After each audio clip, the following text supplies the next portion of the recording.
갈래복합 시발게 가 글은요 서술자에 대한 설명을 하고 있어요. 현대 소설의 미학적 성과 중 하나는 신빙성 없는 서술자를 통한 서술이래요.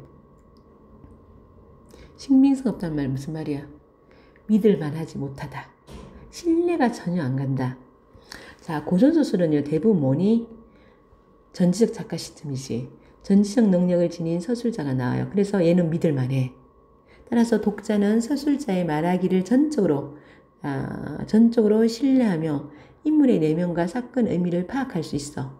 근데 반면 현대소설에서는 서술자의 전지적 능력이 제한된 작품이 다수 등장하는데 서술자의 능력이 제한되었어. 그 중에서 신빙성 없는 서술자를 내세워 이야기를 풀어가는 작품은 독특한 미학적 효과를 낳는데 그 미학적 효과가 뭘까요? 대표적인 작품이 주요섭의 사랑 손님과 어머니. 여기는 6살 난 오키가 있고 우리 이제 나에서 볼 김유정의 동백꽃의 나는요. 점순이가 얘를 사랑하는데 눈치가 없는 그런 믿을 만하지 못하는 우리 독자들은 점순이가 사랑해서 그런다는 거 알아. 근데 얘는 몰라. 그 나가 나오고 최만숙의 치숙에 쓰면요. 조카, 치숙은 어리석은 삼촌인데요. 어리석은 삼촌, 그러니까 왜 어리석다고 하냐면 나는 초등학교도 안 나왔는데 일본인 밑에서 일하면서 엄청 잘 살아. 그러니까 경제적으로 여유가 있는 삶을 살아. 근데 삼촌은 대학까지 나와서 사회주의 운동을 하면서 저렇게 방에 처박혀 있는 거, 저 삼촌 저거 뭐야? 내가 훨씬 낫네 이러면서 나라는 이 시대 현실을 제대로 보지 못하는 그런 서술자 나오고요. 조세의 내 그물로 오는 가시에서도요. 나가요. 나는요. 재벌집 셋째 아들이야. 셋째 아들이고 노동자들이 왜 그렇게 하는지 몰라요. 그래서 왜곡돼 보는 거야. 그런 전부 다 어떻게 해요? 신빙성 없는 서술자가 나옵니다. 신빙성 없는 서술자는 작가의 인식이나 가치관을 대변하지 않거나 이에 따라 행동하지 않는 서술자야.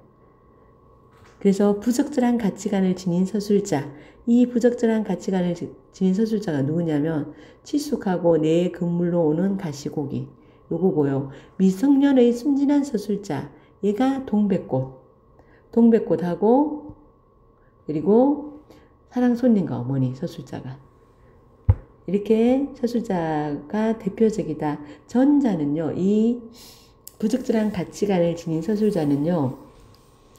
자, 그의 편견이나 잘못된 가치 판단을 이래 인물의 처지를 공감하지 못하거나 사건의 의미를 왜곡하여 이해하고요. 후자는요. 순박하거나 세상 물정이 어두워서 인물의 행동에 담긴 의도를 오해하거나 사건의 의미를 적절하게 헤아리지 못해요. 이 신빙성 없는 서술자는 전지적 서술자와는 다른 독특한 효과를 발휘하는데요. 신빙성 없는 서술자는 그의 무지나 성격 가치관으로 인해 인물과 사건에 대한 이해가 부족하고 하거나 그 평가가 부당할 수 있어요.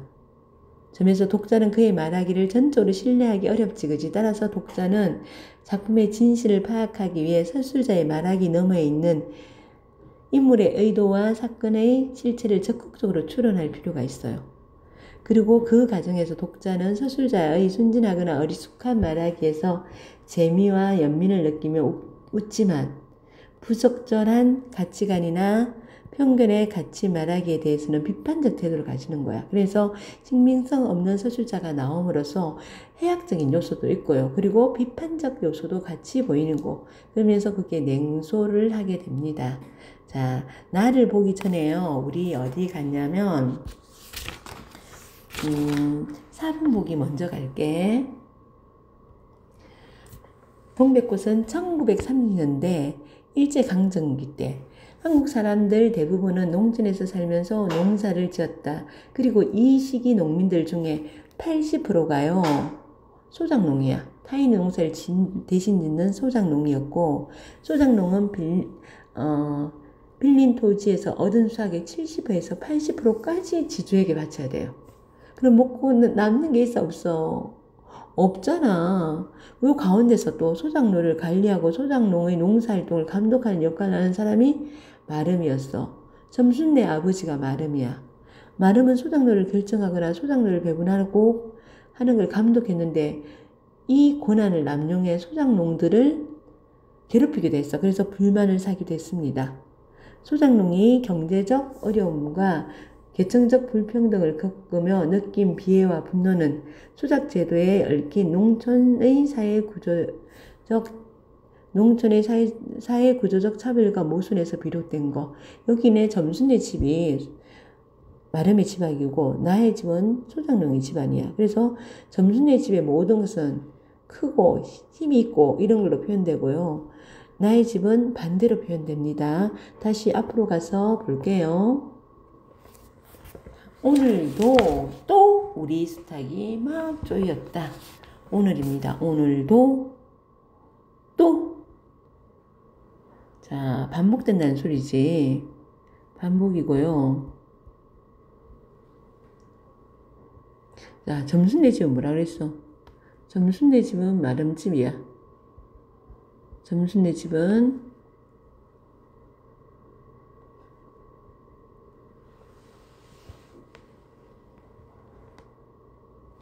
점순네는 마름이고요.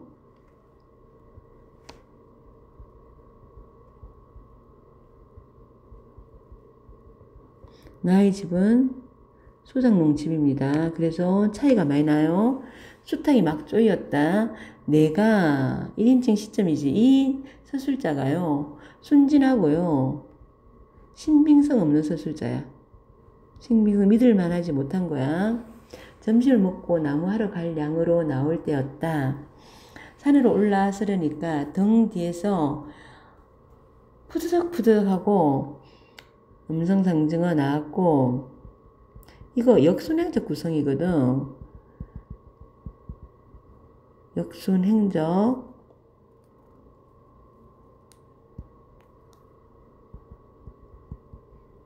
구성이고요. 자, 현재서. 지금 현재야. 닭의 소리가 야단이다. 깜짝 놀라며 고개를 돌려보니 아니나 다를까 두 놈이 얼려 점순이 닭하고 우리 닭이 또 싸우기 시작하는 거야. 점순이가 이렇게 놓은 거야. 점순이 수탉 봐보자. 수탉은요 대강이 크고 또 옥소리같이 실팍하게 생긴 놈. 이게 뭐야? 점순이 닭이요 힘이 센 거야.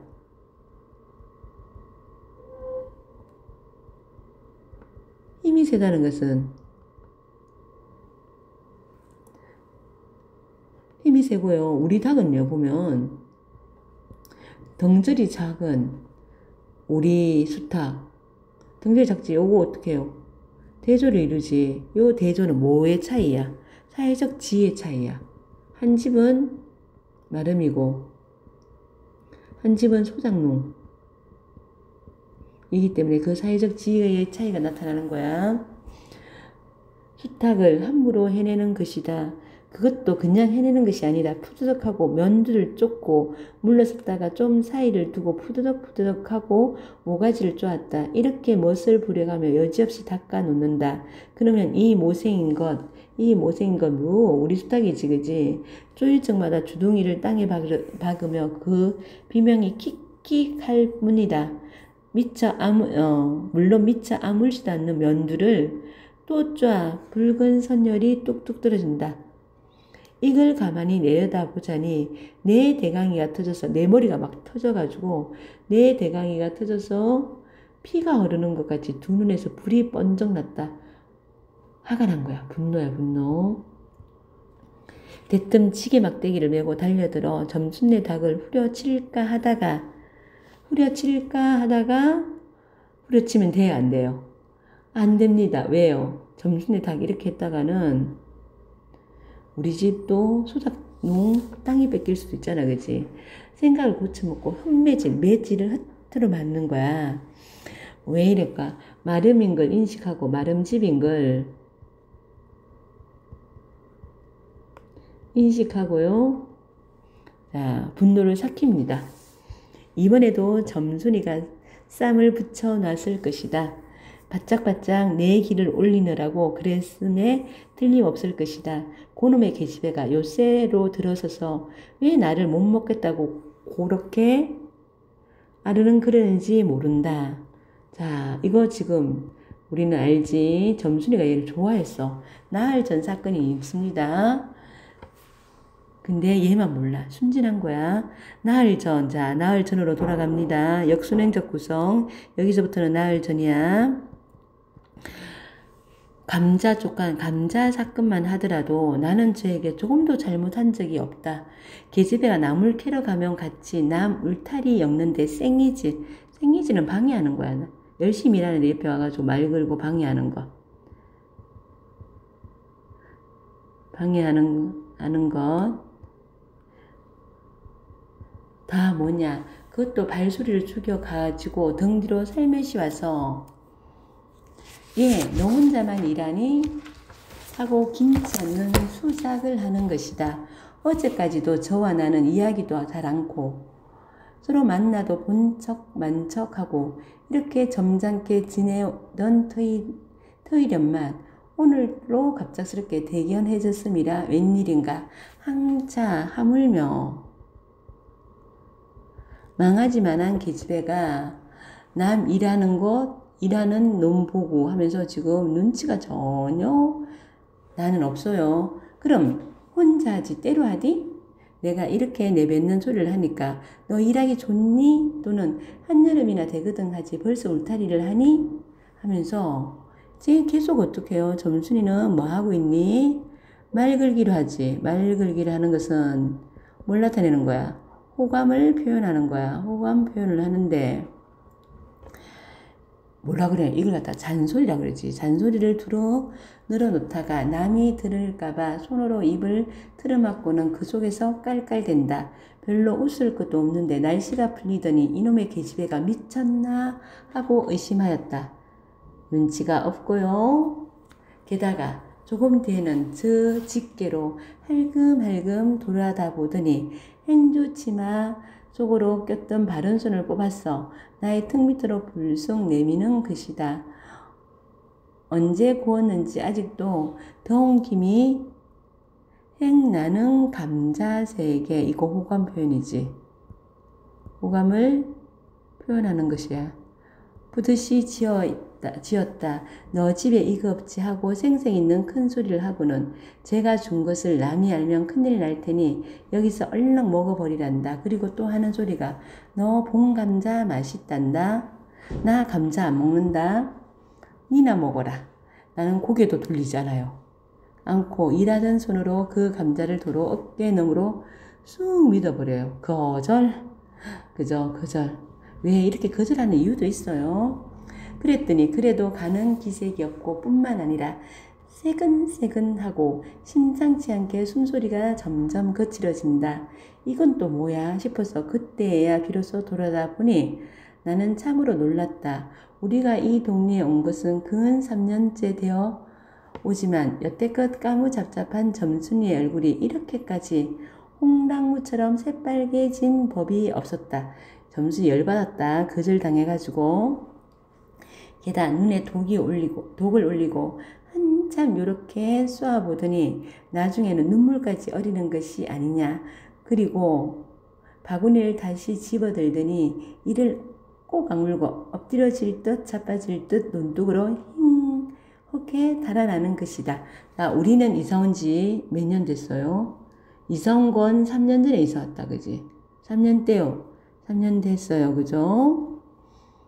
자, 어쩌다 동네 어른이 너 얼른 시집 가야지 하고 웃으면 염려 마셔요. 갈 때 되면 어린이 갈라고 이렇게 천년덕스럽게 받는 점순이야. 이런 거 갖고 부끄러워할 애가 아니야. 자, 부끄럼 타는 계집애도 아내야. 또 분하다고 눈에 눈물 보일 얼병이 바보도 아니야. 분하면 차라리 나의 덩어리를 바구니로 한번 모질게 후려 쓰리고 달아날지언정. 그런데 그 고약한 그 꼴을 하고 가더니 그 뒤로 나를 보면 잡아먹으려고 기를 뽁뽁 쓰는 것이다. 수록 주는 감자를 안 받아 먹은 것은 실례다 하면 주면 그냥 주었지. 너 집에 이거 없지. 이것 때문에 자존심이 상한 거야. 이것 때문에 자존심이 상한 거야. 자존심이 상함. 그렇잖아도 저희는 마름이고, 저희 집은 마름이고, 자, 마름이고, 우리 집은 뭐야? 그 손에서 배제를 얻어, 땅을 붙임으로 일상 굽신거린다. 자, 여기 우리는 소작농이야. 우리가 이 마을에서 처음 들어와 집이 없어서 곤란으로 지낼 때 집들을 빌려주고, 이거 3년 전 얘기겠지. 집 더 빌리고 한 거 이거 3년 전 일이겠지. 이사 올 때. 그 위에 집을 또 짓도록 마련해 준 것도 점순네의 호의였다. 그리고 우리 어머니 아버지도 농사 때 양식이 달리다는 것은 모자라면 점순네한테 가서 부지런히 구워다 먹으면서 인품 그런 집이 다시 없으리라고 침이 마르도록 칭찬하는 것이다. 마름집이지만 뭐 모자라면 가서 빌려도 오고 그러는 거야. 그러면서 17, 얘네들 17이네. 17씩이나 되는 것들이 수근수근 붙어 다니면 동리에 소문이 사납다고 주의시킨 것. 어머니한테 엄마가 어떻게 해요? 너 절대 점순이하고 사귀면 안 돼. 내가 점순이하고 일을 저질렀다가는, 서로 저질렀다는 것을 좋아했다가는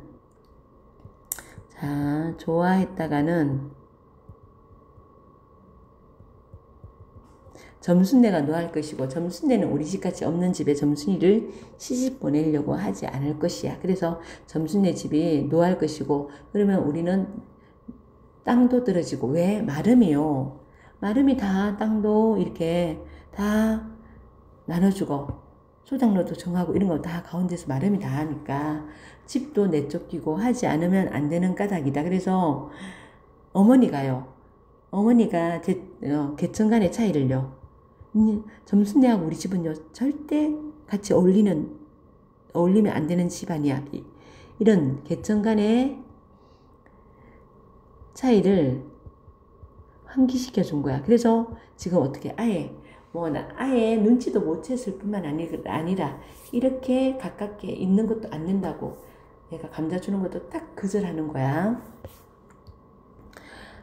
자, 요까지고요. 그 다음에 이제 작품은요, 어디 보냐면, 보기 6번 보고 갈게요. 내 그물로 오는 가시고개는 중요 소재가 재판이야. 자, 이게 어떻게 되냐면, 우리, 난장이야 쏘올린 작은 공 알지? 그게 주인공이 누구였어? 영수였지, 그지?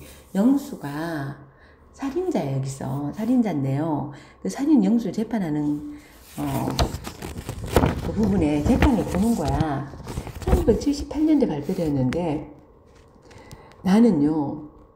나가 이 영수 재판하는 글 보는 거야. 나는 재벌집의 셋째 아들이야. 재벌집 셋째 아들이고요. 셋째 아들인데, 이 아버지가 악덕 기업가야. 악덕 기업가라 가지고 돈을 번 걸 갖다가 노동자들이 엄청 고생하면서 최저 생계도 안 되는 돈을 받아가면서 열악한 환경에서 사고도 많이 나고 이러면서 일을 해서 번 돈을 갖다가, 그러면 노동자들 굉장히 고마워하고 노동자들 잘 대해줘야 되는데, 어떻게 생각하냐면 우리가 공장을 돌리니까 그래도 니네가 이 정도 생활하지, 이렇게 생각하는 거야. 노동자들의 노고를 갖다가 하나도 인정해주지 않는 거야. 이니 아니냐, 이런 사람 많아. 우리가 니네들 고용해주는 것만 해도 굉장히 감사하게 생각해. 이런 생각을 가진 사람이야. 이게 왜곡된 가치관을 가진 사람이지. 왜곡된 가치관과 윤리의식을 가진 인물이야. 그래서 자본가하고 노동자가 대립을 하는데, 이 영수가요, 누굴 갖다가 이 방법이 없는 거야. 도저히 방법이 없어가지고 이 악덕 기업주를 갖다가 죽이려고 했는데, 이 악덕 기업주가 죽은 게 아니고 그의 동생이, 작은 아버지가 죽은 거지. 서술자 나로 치면 작은 아버지가 죽은 거지. 그래서 재판이 열리는 거야. 중요한 소재가 재판이야. 재판은 소설의 오랜 소재로 이를 다룬 소설은 대체로 피해자, 가해자, 증인 등의 생각을 묻는 신문을 중심으로 사건의 실체를 접근하며 판결에 이르는 구성을 취한다. 이 과정에서 재판의 참여자의 입장이 치열하게 대립하며 사건과 연관된 계층이나 사회적 문제에 대한 서로 다른 시각도 함께 드러난다. 이 작품에서도 독자는 지섭의 정원, 지섭은요, 영수를 갖다가, 지섭은 우리 난장이와 쏘울린 작은 공에서 그 잘 사는 동네에 가해 선생으로 있는 사람이고 사회운동을 하는 사람이지, 그지? 지섭의 정원과 방청극인 나의 생각을 바탕으로 재판에서 다루는 사건에 대한 상반된 지섭은요, 누구 편? 지섭은 노동자 편이고 나는요, 기업주야.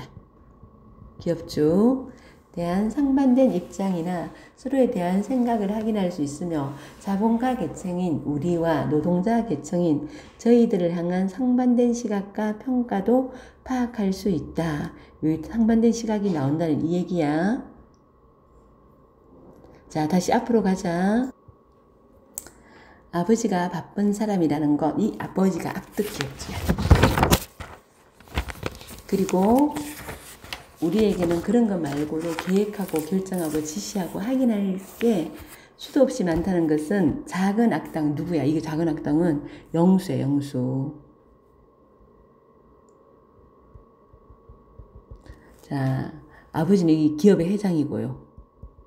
지금 재판 과정을 보고 나가 머릿속에 생각하는 거야. 몰랐다. 발육이 좋지 못해 우리보다 작고 약하지만 그 작은 몸속에 모진 생각들만 쳐놓고 사는 이런 부류를 나는 잘 알고 있다. 영수도 아버지가 난장이니까 좀 키가 작은가 봐. 그러니까 발육도 안 좋고, 이게 머릿속에는 모진 생각만 하고 있는 인간들이야. 이렇게 나는 지금 왜곡된 가치관을 가지고 있는 나야. 그러면 이 소설에서 이 작가는 누굴 비판해? 나를 비판하는 거야. 왜곡된 가치관을 가진 나를 비판하는 거야. 그들은 우리가 남다른 노력과 이 자기네들이 노력해가지고 모든 부를 일궜다고 생각하는 거야. 자본, 경영, 경제, 독점을 통해 누리는 생존을 공박하고 저희들은 무서운 동물에 중독되어 가난, 서서히 죽어간다고 단정했다. 그 중독 동물이 서로 가난이라 하고 그들 모두가 아버지의 공장에서 일했다고 해도 아버지에게 그 책임을 물어서는 안 되었다.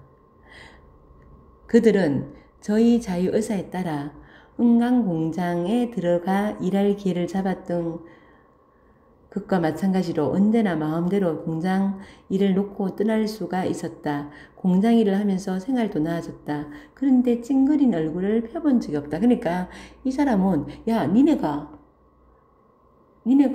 일하고 싶어서 들어왔고 나가고 싶으면 언제서 나가면 되지. 왜 그게 니네 가난하게 사는 거 우리 탓이야. 그러니까 뭐야, 이 왜곡하고 전혀 공감을 못하죠. 그죠? 못합니다. 머릿속에는 소위 의미 있는 세계, 모든 사람들이 함께 웃는, 이거는 것은 뭐 함께 잘 사는 거 불가능하다고 생각해. 불가능한 이상사회가 들어있었다. 그래서 늘 욕망을 억누르고 비판적이며 향락과 행복을 거부하는 입장을 취하고는 했다. 이 사람들은 이상한 사람이야. 나를 볼 때는 뭐 즐길 줄도 모르고, 그리고 막 항상 얼굴 찌푸리고 뭔가 일을 터뜨릴 것 같은 그런 모습을 있다는 거야. 이상의 현실을 되어보는 이런 종류의 음숙주의자들은 생각만 해도 는드리가 난다. 그 중에 하나가 이제 살인까지 했는데, 아버지를 죽이려고 했는데 작은 아버지가 죽인 거야. 버너이는 그를 살려내기 위해 그와 같은 종류의 인간, 이거 지금 정인으로 나온 한지섭이야. 인간을 정인으로 불러냈다. 한지섭이었다. 뒤에 바로 나오네. 그가 증언대로 올라가 양심에 따라 숨김과 보탬이 없이 사실 그대로 말하고 만일 거짓이 있으면 위정의 별을 받기로 맹세한다고 했을 때 나는 그가 조금 큰 악당이라는 것을 직감했다. 뭔가 뒤에서 조종하는 사람 같은 거야. 남쪽 공장에서 올랐다는 그는 손가락이 8개밖에 안 되었다. 손가락이 일하다 2개가 다친 거야. 근데 이런 것에 대해서 보상도 제대로 안 돼요. 이거 8개밖에 안 됐다는 것은 열악한 노동 환경을 얘기하는 거야. 열악한 노동 환경. 아버지의 공장에서 2개를 잃었을 것이다. 콧등도 다쳐 납작하게 내려앉았고 눈 밑에도 상처가 있었다. 나는 처음부터 그의 말을 듣지 않기로 했다. 아예 왜곡된 가치관을 가지고 있어가지고 이 사람 나는 다 옳지 않다고 생각하는 거야. 정인으로 나온 사람에게 손가락이 8개밖에 없다는 것, 이 자체가 기분 나빠. 이게 왜 기분 나빠? 자기네 공장에서 일하다가 됐는데, 자기네도 돈 많이 벌어주려고 하다가 다쳤는데, 이런 2개가 사물에 대한 그의 이해에 끼쳤을 영향을 나는 생각했다. 저 2개, 손가락 2개 잃어가지고 제 약간 생각이 삐뚤어졌을 거야. 그는 객관적인 눈까지 잃었다. 사실은 객관적인 눈을 잃은 건 누구야? 나지, 그지? 나는 아예 안 보려고 눈을 감았다.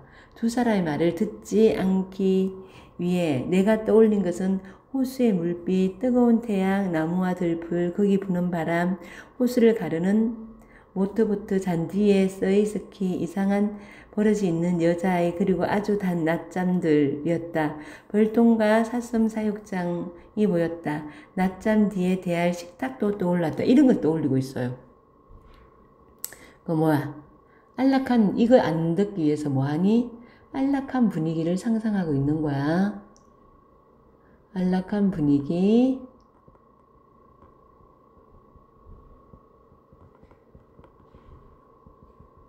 상상하고 있고요. 나는 독서를 하기로 했다. 미래공학과 경제사가 내가 읽어야 할 책이었다. 아버지는 아들이 이런 책을 읽는 것을 좋아했다. 경영에 관한 책을 읽는 걸 좋아한 거야. 뒤의 것은 이미 상당 부분 읽었다. 월터 스콧이 인용된 곳을 읽다가 나는 웃었다. 그는 가난한 노동자들을 혹사시키는 공장지대를 돌아보고 이 나라는 언제 폭발할지 모를 폭발물로 가득 차 있다고 개탄했다. 자, 이 월터 스콧은 어떤 사람이야? 노동 현장에 대한 비판적 시각을 가진 인물이네. 아이고야. 잠깐만. 펜이 잘못되어 있어가지고 위에 거부터 다시 적을게. 여기는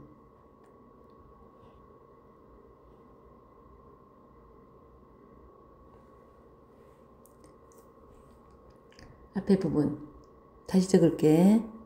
안락한 분위기를 상상하는 거고, 지습의 말을 듣지 않기 위해서 안락한 분위기를 상상하고 있지, 그지? 그리고 여기 밑에 부분은, 자, 월터 스콧은요, 가난한 노동자들을 혹사시키는 공장지대를 보면서 폭발물로 가득 차 있다. 언제 폭발할지 모른다. 그러면 월터 스콧은 노동 현장, 열악한 노동 현장에 대해서, 열악한 들어가야겠다, 그지? 열악한 노동 현장에 대한 비판적 시각을 가진 인물이다. 그 말을 전해들은 공장주들은 어떤 표정을 지었을까? 밑에 위 한 줄 안 읽었다. 이런 학풍쟁이 도학자, 누구? 월터 스콧을 얘기하는 거지. 그 시대에도 있었던 모양이다. 그의 말을 전해들은 공장주들은 어떤 표정을 지었을까? 맨체스터나 브래드포드의 초기 발전 상황이 도학자 눈에는 사회적 폭발을 향해 치닫는 미친 짓거리로 보였을 뿐이다. 그러나 결국 궁금증 때문에 나는 졌다. 그 법정에 앉아있는 한두 사람의 말을 듣지 않을 수 없었다. 자기가 보기에 그것은 강요된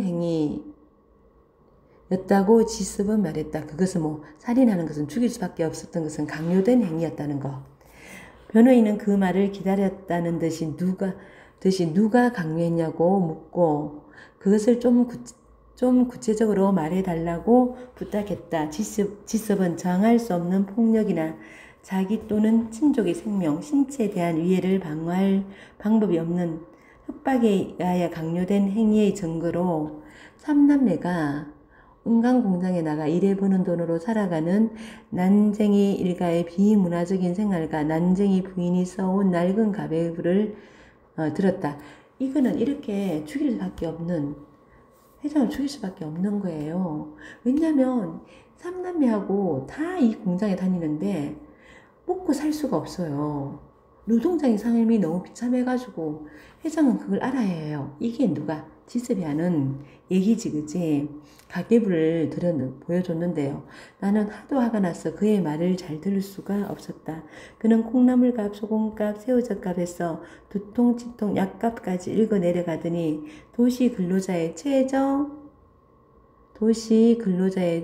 이론 생계비, 생산 공원대에 못 미치는 임금, 그리고 노동력 재생산이 어렵다는 생활 상태를 두서없이 주어 섬겼다. 이렇게 우리 노동자들이 열심히 일해서 돈을 벌어주는데 우리 공무원들은 하나도 없어요. 우리 이 돈 받아가 최저생활도 안 돼요. 그리고 이렇게 최저생활도 안 되니까 그 다음날 또 일하러 가려면 너무 힘들고 노동력 재생산이 어려워요. 이러면서 이제 그래서 어쩔 수 없이 기업주를 살해할 수밖에 없었어요. 이런 걸 다 얘기하는 거야. 물론 아버지를 정점으로 한 거대한 은강그룹의 부해임, 그럼에도 불구하고 대기업으로 계속해받는 지원가고 뛰어난 머리들로 구성된 고학력의 경영 집단, 그들이 추구하는 저임금 높은 이유. 그래서 이제 누구나 조금만 생각하면 알 수 있다는 인간 훼손, 자연 훼손, 거기다 신의 훼손까지 들어 이야기했다. 그러니까 아버지에 대한 난쟁이 큰아들의 말은 슬픈 일이지만 정말 옳은 것이며 그가 아버지를 어떻게 할 마음을 가졌던 것은 아버지가 쓴 억압의 중심지에 바로 그가 있었기 때문에 어쩔 수 없는 것이었다고 말했다. 어쩔 수 없이 그 중심지에, 그 억압하는 중심지에 그 회장이라는 인물이 있었기 때문에 그를 죽일 수밖에 없었다. 변호인이 억압이란 말에 대한 설명을 요구했다. 그러자 아버지가 사나 회사 공장 종업원들에게 쓰는 억압은 언제나 생존비 또는 생활비와 상관 있는 것이며 따라서 그것은 모든 사람에게 제일 무서워할 수밖에 없는 경제적인 핍박, 억압이라는 것이 경제적 핍박을 의미한다고 얘기한 거야. 그는 계속해 이런 억압을 무서워하지 않는 사람은 있을 수 없으며 경제적으로 뭔가 박탈한다 그러면 다 어떻게요? 그 말에 따를 수밖에 없다는 거야. 그 억압을 정면으로 받는 중심에 있는 사람으로서 자기의 저항권 행사를 생각해보지 않는 사람이 있다면 그는 바보이든가 생존을 포기한 것이라고 말했다. 자, 그러니까 이 노동자를 대표해가지고 억압의 존재인 회장을 갖다가 죽이려고 했다는 거야. 들을수록 화가 나는 말뿐이었다. 그의 말을 들어보면 이 세상의 최고 악당은 반대로 우리였다. 최고 악당일 수밖에 없지. 왜? 노동자들이 그 노동을 해가지고 번 돈을 갖다가 그 일로 자기네는 어떻게 해요? 엄청 호화로운 생활을 하고 있잖아. 그렇지? 그러면서 노동자들은 전혀 생각해 주지도 않고 억압하는 거야. 우리가 인간의 존엄과 가치를 파괴해버렸고 법 앞에 평등한 사람들을 사회적 신분에 따라 차별하는 사회적 특수계급을 인정하였으며 많은 사람들에게서 인간적인 생활을 할 권리를 빼앗았다. 자, 요게 뭐야? 요게